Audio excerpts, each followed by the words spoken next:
least 3 rallies ang expected.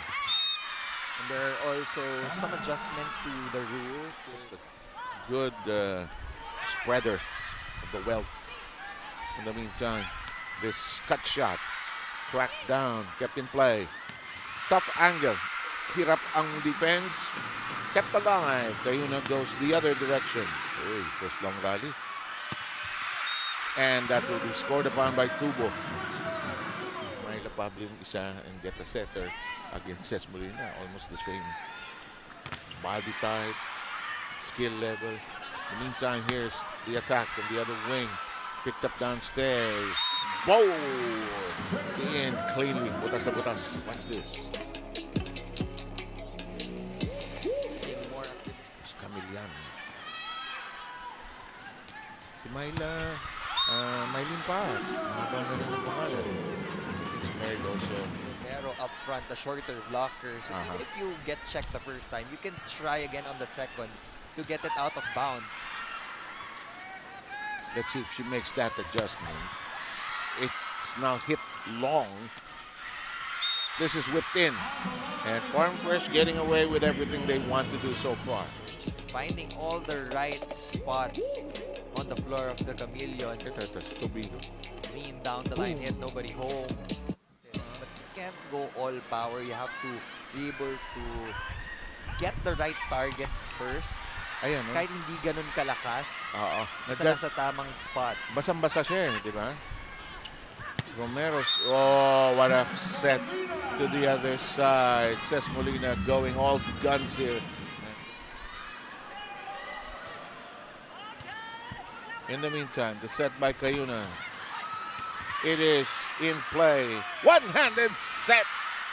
Punched high. One of the few long rallies we've had. Nabuhay pa oh. Buti na alala ni MJ third ball na. But Tubo is just To get a good point against Farm Fresh. you're just trying to keep it alive and you're not really attacking.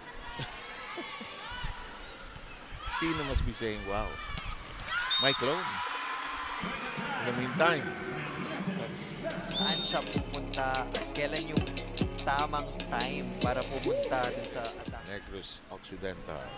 Same place where basketball player James Yap came from. That's jammed. Elevated. Tubo connects in the corner. MJ Phillips serving. Binal. Tubo unstoppable. Tabla sa 18. Anybody's third. When you need a point, Tubino is also there.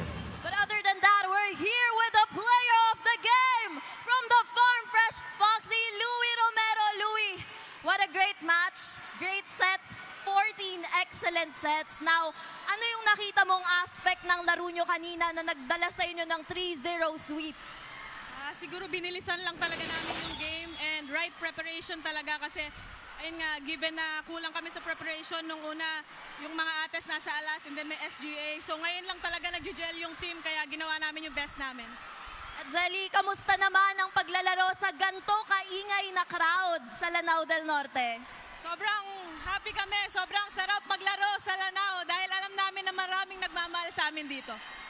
And last na, Louie, ano yung mensahe mo? O meron ka bang gustong batiin ng mga fans? Sa lahat po na lang dito sa Lanao, maraming salamat po sa suporta niyo sa amin. Patuloy niyo po kaming suportahan sa mga susunod na game namin. And pinabati ko yung family ko sa Montalban. Thank you.